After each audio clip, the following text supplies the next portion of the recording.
Hey, today we're talking about what is a move it. All right. But first things first, I just wanted to say good morning. My name is Andrea Oram.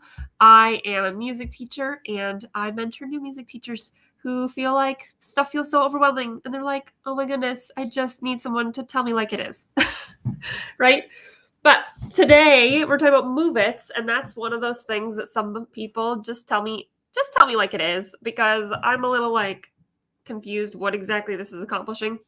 So, if you are in any way in the world of the Feierabend First Steps in Music stuff, materials, the curricular resources, if you will, because there's so many different things out there that like supplementary books and things like that go with the First Steps in Music. There's this term called a move it. And I just thought I'd explain it today because some people ask me and they're like, I just don't understand what this is for. So that's what I'm here for. I'm here to explain what that's for. So a move it is simply movement, a movement base to a set of music. Typically, it's instrumental music for form, to demonstrate form, but to also demonstrate expression. Okay? So form and expression. The form piece, if you're familiar, if you're trained in music, you'll already really super recognize this, is like sections of music that sound similar to each other. So A, then there might be a contrasting section called the B section. Then there might be an A section that comes back. So it could be A, B, A. And with a move it, we have a specific movement for each section, right? So there's an A movement, and then something that's different to follow the music is the B section. So there'll be a different movement to go with the B section. Okay. So that's the form piece and how that works. But expression kind of talks about how we pick movements to go with the music. So, for example, the movements that go with the music, if it's slow, might look like a slow movement, right? Some sort of movement that is really slow to show that. Or if it is bouncy, the movement might feel more bouncy, right? Like it might be more staccato, like the music shows. Okay. So that's the very basics of what a move it is. And what I love about this, and what Dr. Feierabend actually teaches about in some of his research and some of his trainings, his book, I have read the Feierabend Fundamentals book. That is a super great resource. So if you're interested in reading more about, behind what some of this stuff is all about, you can go check that out. Go get that book. But what I love about move its is that they help very young children,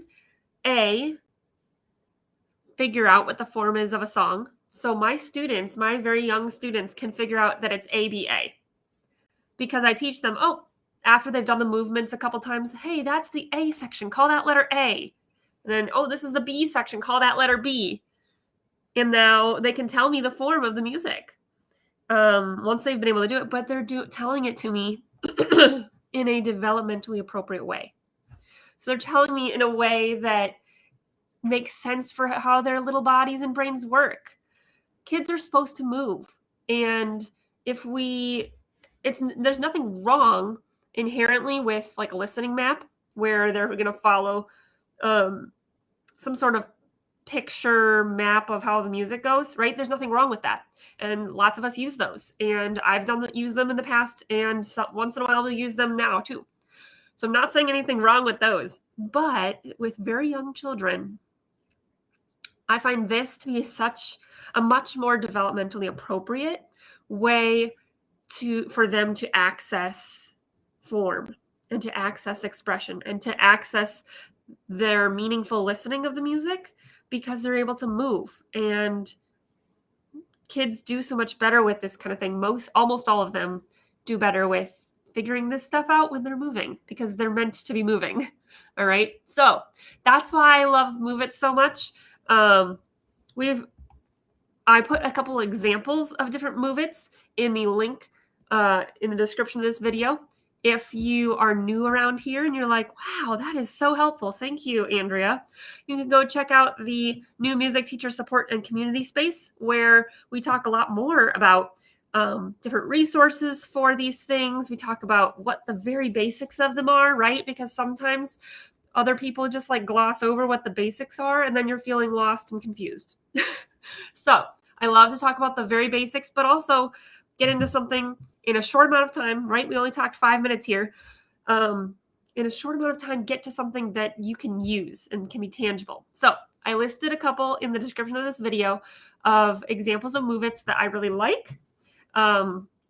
One of them my students absolutely love. The trombone shorty one, my students absolutely love. And that whole DVD of Move-Its by Dr. Feierabend, I have found invaluable. It's just been so useful. And it's kind of given me the ability to figure out, oh, I want to make some of these for myself. So I'm working on making some of these for myself, for my students, and I'm going to be sharing those with you. That's going to be a small piece of the Informances training that's coming out soon. So that's not going to be the special bonus, although it's going to be an additional thing that you can experience, because I love to use Move-Its in Informances. All right. So I love to do some of those other like tuneful, beatful, artful activities. But with middle schoolers, I actually like using Move-Its in kind of unconventional ways. So I'm going to be explaining some of that in the training about Informances. It could be used in a performance setting too, but I'm going to share it there since I'm doing that training already. And I think that'll be really useful. So check out the link for that in the description of this video if that's something that's up your alley, if you're interested. If not, no big deal. But let me know in the comments if you have done Move-Its before and if you have a favorite one. Okay, so if you've done the Feierabend ones, you could let me know what your favorite is. If you have found ones by other music teachers that you really like, let me know in the comments what your favorites are, because I love hearing what your students or you specifically really love to do, because those are tried and true, right? Those are experientially the best, in my opinion, is when we can share the ones that are and our students' favorites. So have a great rest of your Monday, and I will catch you again tomorrow. Bye for now.